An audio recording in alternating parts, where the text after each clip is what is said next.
Había una vez una pequeña choza, donde montones de jóvenes y niños acudían cada que podían, para entretenerse con un mundo de actividades, como jugar fútbol, correr, robar autos, asaltar bancos, disparar como soldados. No. Esto no es un cuento. Esa fue nuestra infancia y adolescencia marcada por estos maravillosos palacios llamados ciber.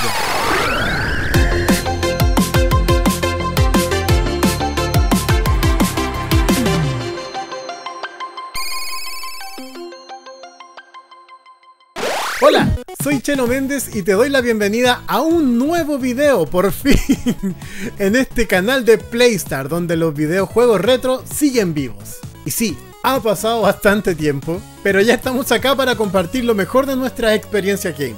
Disculpen un poco el look mojado, pero la verdad es que hace un calor que hay que buscar formas de cómo refrescarse. Y sí, a la fecha que grabo este video ha pasado recién la celebración del año nuevo 2026. Y eso me hizo recordar algunas cosas, sobre todo cuando la vida era un poco más lenta. Porque claro, ahora te resulta fácil escribir en tu grupo de WhatsApp feliz año nuevo y que llegue en el momento. Pero antes teníamos que esperar un poco si no tenías internet en tu casa o una buena conexión de teléfono. Y sí, recuerdo haber ido con mi mejor amigo de la adolescencia, el día primero o el 2, dependiendo de cuándo abriera el ciber, a ir a dejar saludos a personas que a lo mejor ya no recuerdo, pero que eran cosas que hacíamos cuando éramos adolescentes. Y sí, de eso venimos a hablar ahora, de los cibers de barrio, cuando tu setup era público. Y sí, como ya habíamos mencionado, hoy hablaremos de esos lugares maravillosos, gloriosos, fantasticosos, en donde rogábamos que el tiempo no pasara. Así es, hablemos de los cibers, o cybers, o cibers, o cibercafé. Espera, ¿por qué se llamaban así si nunca vi que sirvieran ni una taza de café? Bueno, como sea. Así que si quieres, pausa el video, prepárate algún snack, ponte cómoda o cómodo, porque hoy veremos la historia, curiosidades y nuestras increíbles y nostálgicas vivencias en estos altares del entretenimiento. Oh, ¡qué buena frase! Anótala, Mario. Con las estadísticas del video de las consolas clónicas, ¿me creerás que...? ¿Me crees que me salió? ¿Me creerás que me di cuenta de que algunos no alcanzaron a experimentar estas vivencias? Así que creo que no daré todo por sentado. Y por eso, si no sabes qué es lo que era esto, acá te tengo tu explicación. Aquí te tengo tu cariñito. Antes del acceso democratizado que tenemos actualmente de la información, recurríamos a otras herramientas para acceder a ella. Y también para comunicarnos. Primeramente hablaremos del teléfono. La telefona. El teléfono. Sí, sé que parece que me desvío del tema, pero calma, ya vamos para allá. Antes, cuando usábamos el teléfono, solo conectábamos lugares en vez de personas. Si querías contactar a alguien, tenías que llamar a su casa o su trabajo, pero si no estaba en ninguna de esas partes, era prácticamente inubicable. Y lo mismo sucedía a la inversa. Si necesitabas hablar con alguien que estuviera lejos, pero estabas en la calle, o si no tenías teléfono, porque igual en ese tiempo tener teléfono en la casa, por estos lados, era casi un lujo. Si pasaba eso, no tenías cómo comunicarte. Por ello, antes de los teléfonos móviles existieron ellas, las cabinas telefónicas. Y junto a ellas, al menos en mi país, existieron los centros de llamados. Solo por curiosidad, ¿en tu país se llamaban igual? Déjamelo en los comentarios.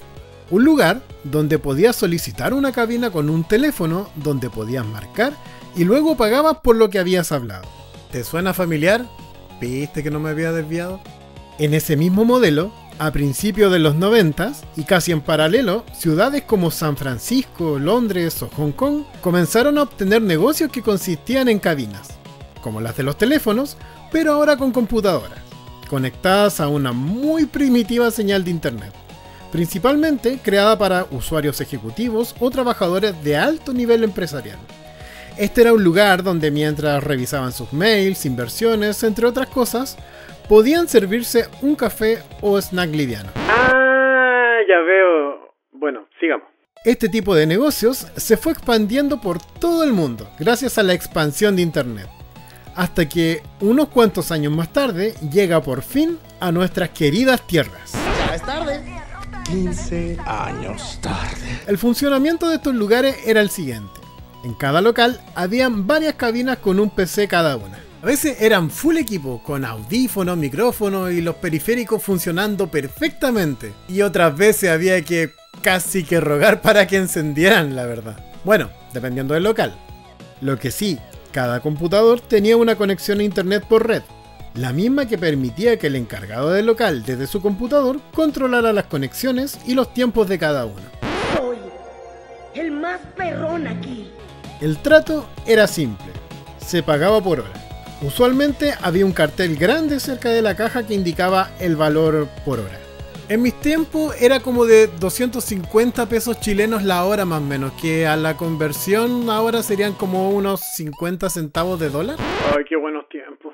A veces, dependiendo del local, se cobraban tarifas especiales como media hora o 5 minutos gratis si solo querías buscar un archivo para imprimir. Ya, pero ¿qué se podía hacer en un ciber exactamente? Dependiendo del local, podías conectarte a internet, revisar tus mails, chatear con amigos en MSN, descargar música, películas o juegos en Ares que, por supuesto, estaban preinstalados en la PC. Además de imprimir, obtener modelos de currículum, tareas y, obviamente, lo que nos mueve, jugar. Seamos honestos, ¿cuántos de nosotros fuimos con la excusa de ir a buscar o ir a investigar algo para una tarea de la escuela, pero en realidad queríamos usar esas monedas para un turnito en el San Andreas? Así es, una de las actividades más realizadas por los internautas era jugar, y no pasó mucho tiempo para que los dueños de estos locales lo notaran, y para diversificar su negocio hicieran algunas movidas para atraer este nuevo público al ciber. Algunos primeramente compraron licencias de juegos famosos que eran fáciles de instalar y no muy exigentes para los computadores de la época. Aunque con el paso del tiempo y más conocimiento en el área, muchos optaron por la obtención de cracks que permitieron llenar las máquinas de juegos increíbles. La verdadera pregunta es, ¿todo esto era legal? Algunos, inclusive, llegaron a ser proveedores de los más míticos juegos que si descubrían que te gustaba mucho, te lo ofrecían en un disco a un módico precio para que lo pudieras llevar a tu casa. Luego, para darte cuenta que tu computador con Windows 95 y menos 14 MB de RAM no lograba correr ni el inicio del Vice City. Y sé que en esta parte muchos estarán recordando que por ser un poco más rata y no pagar lo que costaba ese disco, llevaban el pendrive en el que guardaron el San Andreas solo para descubrir llegando a casa que había guardado solo el acceso directo. Ay, sí fui. Es así como se fue corriendo la voz, haciendo que poco tiempo después muchos niños y adolescentes pasaran horas jugando al ya mencionado San Andreas o al Counter-Strike, donde podía jugar en línea entre muchos otros, haciendo que los pobres que solo querían ocupar un PC para chatear con su crush o el que quería hacer su currículum para conseguir un nuevo trabajo, tuvieran que esperar un montón, mientras algunos niños molestos ofrecían a otros pasarles las misiones difíciles de algún juego, y cuando estos accedían terminaban perdiendo su hora ya que ese chico molesto nunca más soltó la PC. ¡Ay, qué rabia daba eso! Al final siempre ese chico terminaba jugando gratis. Pero bueno. ¿En qué estaba? Ah, ya.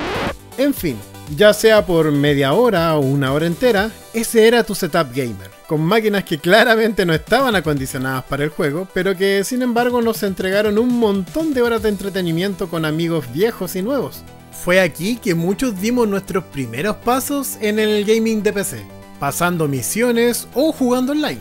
Pero aún hay algo que nos falta todavía para completar nuestra experiencia de gamers de ciber.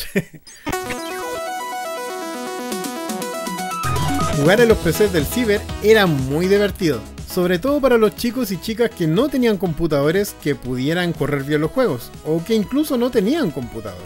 ¡Ay, sí fui! ¡Odio ser pobre! ¡Lo odio! ¡Lo odio! Debido a la gran demanda, se hacía necesaria una actualización, y es aquí donde entra una nueva y gloriosa opción para jugar en los cibers. Y es por esto que muchos locales decidieron invertir en consolas y televisores, que también se arrendaban por hora para jugar unas buenas partidas, y de paso, desocupaban algunos computadores. ¿Y cómo era esto? Usualmente, en un rincón un poco más alejado de los computadores se instalaba el rack, Y rack era una palabra muy grande para las mesas de colegio en las que ponían esas teles, pero bueno. Y en esos muebles se montaba un grotesco televisor de tubo y encima de él una copia de la gloriosa y mítica PlayStation 2. Y sí, obviamente no podía ser de otra forma, eran PS2 chipeadas. Estas eran consolas que tenían un chip mod, que permitía que un microchip implantado de forma casi casera pudiera leer discos de juego piratas. Esto hacía que los locatarios se ahorraran un buen dinero al no comprar los costosos juegos originales. Somos lo que somos. Somos ratas. Y por ahí nos faltaba alguno que sabía cómo chipear la consola. Y también te ofrecía el servicio de chipear tu propia consola. Pero siendo honestos, casi no habían chiquillos que llevaran sus consolas para chipearlas. Porque claro, es por eso precisamente que íbamos a un ciber. Porque claramente no teníamos para nuestra propia consola. Además, los juegos que jugábamos eran casi solo de partidas rápidas. Había que sacarle el jugo a la hora. Entre esos juegos habían dos que brillaron por excelencia. El ya desaparecido Winning Eleven en todas sus versiones. Y por supuesto el PES. Ambos juegos donde se armaban partidos que muchas veces no terminaban muy bien. Había veces que incluso los mismos dueños armaban campeonatos improvisados, tanto en PC como en consola, donde el ganador ganaba un vale por tiempo gratis o simplemente una bolsa de papitas. Pero de esta forma, disfrutamos nuestra infancia y adolescencia gamer de ciber. Y bien, hasta aquí llegamos. Si no, podría estar como una hora acá. Y si te gustó este tema, házmelo saber en los comentarios. ¿Cómo sabes si sale una parte 2? Porque nos faltaron varias experiencias, pues. Por ejemplo, ¿se acuerdan de los tarreos de Ciber? Ya, pues. Entonces, dale like, suscríbete y comparte este video porque eso nos ayuda mucho para que nuestro canal siga creciendo. Así el tío YouTube nos trata más bonito. Y bueno, también antes de terminar el video, quiero agradecer la constancia de nuestros seguidores, que igual pasó bastante tiempo entre el segundo video y este, pero bueno, esperamos ya estar retomando de mejor forma. Pasaron algunas cosas, pero bueno, ya estamos acá, que es lo importante. Y recuerda que también ahora nuestros videos están organizados en playlists que son, por una parte, videos más mainstream, que son como por ejemplo el que hicimos hace un tiempo atrás de la historia de Nintendo 64, y por la otra parte vamos a hacer vivencias gamer, que son como el video que acabas de ver o el primero que hicimos sobre las consolas clónicas, que dicho sea de paso también, bueno, podría ir a darle una vuelta. Así que bien, me despido, soy Chelo Méndez, esto es Playstar y aún nos queda mucha historia por jugar.